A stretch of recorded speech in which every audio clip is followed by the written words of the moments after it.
Welcome to Let's Talk B2B, the video series in which 25 B2B digital commerce experts get together and share interesting topics related to B2B e-commerce. We're very excited to hear top B2B expert Vasuki's take on strategy, competitive business models, and what it's like to work directly under Grainger management. Let's talk B2B. Hi, Vasuki. Great being here at Fabry.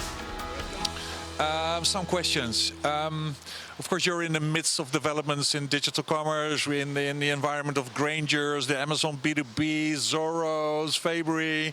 Wow, so you're an expert. Who's going to win the B2B commerce battle, the manufacturer or the wholesaler? Well, I believe the manufacturers and distributors, they both add their unique value in the value chain. So I think a more important question would be, how are manufacturers and distributors going to win this battle together to deliver the best customer experience? So I don't think it's it's a question if one or the other is going to win. It's more a question of how can manufacturers play their part and distributors play their part and win this battle together.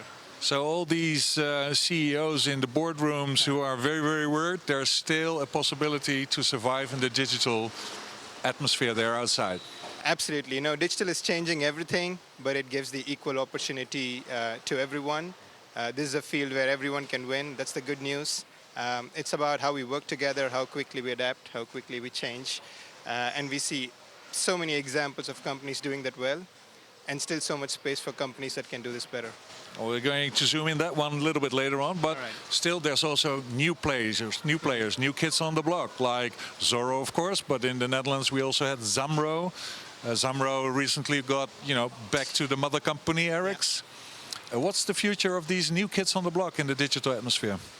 So, traditionally most B2B companies have been focused on driving relationships, personal relationships between their customers and the companies themselves, and delivering complex solution, getting right into the operational value chain of their customers and helping them. And you see now in more and more also customers, a different kind of audience, which doesn't want that, broad line touch model, but more of just give me the service at a competitive pricing, and I'll do business with you in my own terms.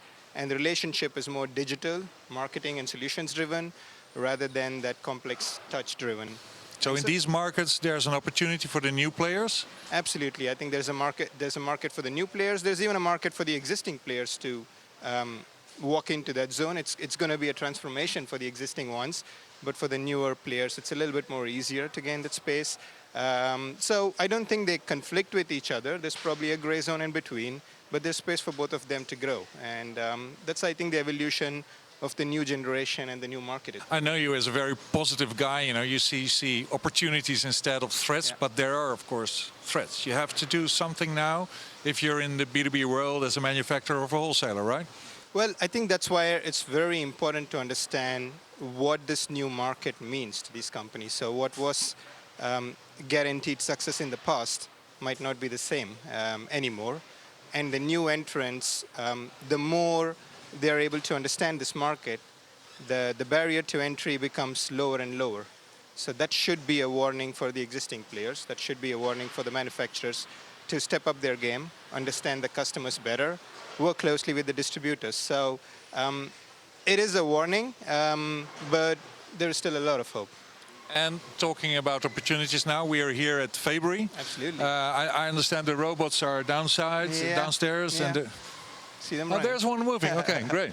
But okay, your mission now is to help Fabry get to the next digital level, and you're already moving very fast. Yeah. Tell me a little bit more about Fabry and the musings you had and you shared with the B2B Commerce Group. Absolutely. So we are in the journey from the traditional wholesaler, quite successful at that, the traditional wholesaler, to be more a player who's driven by technology, by innovation, but also be the leader in the fastening solutions. And there's a big part of strategy that drives this piece, of course. Maybe there's some people who don't know what fasteners are. Well, these are fasteners. They're in this box. They are part of it. So You would be surprised to know we have around 120,000 types of fasteners. All right. So basically talking about nuts, bolts, screws, and whatever. So you're going to see a lot of them here. And there are so many different types. We have 2 quality testing labs here. So we are the ones who can really guarantee quality around fasteners. We do a lot of testing ourselves. It's really certified. We're one of the few who does that. So we are really about fasteners. We breathe fasteners. We've been there since 1947. So that's core of our business. And you're really successful. But explain the digital part of it. Right. So from a digital perspective, what we see around us is the customer whose needs are evolving from someone who would just call you once in a while and you would be able to help him to someone who wants to make more and more decisions himself. We are seeing also at a customer level more and more consolidation of how customers want to deal with their suppliers. So not just do you have to deliver to the customer what he needs, but also add value to that. And that's where digital helps us. So digitization for us is not just selling in a digital way. Digitization for us is an end-to-end process optimization. How can digital help us enhance our supply chain? How can digital help us enhance our ordering process? How can digital help us enhance the inventory process? So it touches the whole business. Literally everything. So we don't see digital. That's why we call it digital. It's not e-commerce for us.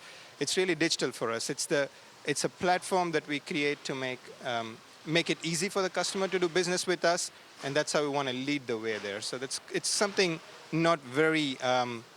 It's still something that's new for this industry, and we're leading the way there. And there's many of these industries there trying to find the right solution to get digital moving their business. Do you have some advices for all these viewers here? Right. So, well, these are still personal views, and I know that it varies from company to company. I think what's most important is to find out what is the main objective of how digitization is going to move your company's strategy, right? The strategy comes first. What do you do from a digital perspective that can actually help your strategy? For us, it's clearly gaining efficiency, but also exploring new markets, the reach that the digital provides to us. For us, it's also clearly about distribution being our core, and how can digital actually help our distribution and supply chain network to give us that advantage? How can it give us that barriers which will help prevent competition from getting in? So we use digital in different ways, and I think the most important message for me would be for everyone to think, what's the main objective that I go into digitization, and how is it going to help my core strategy? How is it going to strengthen what I exist as a company to do? Yeah, you were talking about the core, the big oil tanker. Many B2B companies are similar to that one. And if you keep treating digital like, small speedboats getting out or a small experience on the bow, on the star side, it's not going to change direction of the big tanker. No. So find a solution in doing explorative stuff and also changing course of the tanker, right? Absolutely. So the speedboats need to be aligned in a certain direction that you want the tanker to move. And in the tanker of Fabry, is it shifting course already? I think for sure. We are in, it depends on which phase we are in. I think we are still in the early phases where we have a lot of momentum in terms of aligning these speedboats and a clear direction. There's a lot of work to do. You don't change 70 years of heritage. Now you're being modest, Vasuki. No, that's not fair. So it's going to be a journey. And I think I'm hopeful that as we continue in this journey, we'll see a real transformation one day, and we will be recognized as the one who made this big transformation happening in the fastening industry. Cool. One last question. Do you, if you're on the bow and you're captain of the tanker, how do you get this one moving? How do you get everybody moving in the digital direction? So the thing that we have realized the most is that change management is hard, especially if you're a successful legacy company. People forget that you become successful as a result of people understanding the best ways to do business. And now the digital leaders just come and tell people, whatever you know is wrong, whatever you did is wrong, even though you were successful, you have to do something else. And that's the hardest change. To tell someone who's figured out how to work in the best possible way, to do things differently is a hard thing. I think a big part of digital really is the leadership aspect. So the leadership needs to be driven top down, and we need to understand where people are and explain the change to them. Technology is an important driver, but it's maybe not anymore the crucial driving factor. The crucial driving factor is the emotional quotient of digital leaders to drive this change in the business, get people to understand why this change is needed, even though they are very successful in doing what they're doing today. Yeah, if you as a leader are too far away from the ship, then you're not going to change the ship's course. Okay, Absolutely. right. Thank you very much. Thanks for watching this episode of Let's Talk B2B. And thanks Vasuki and team for an excellent B2B meetup. If you want to see more videos on B2B and e-commerce, make sure you check out our YouTube channel or become a member at our LinkedIn group, B2B Digital Commerce. See you next time.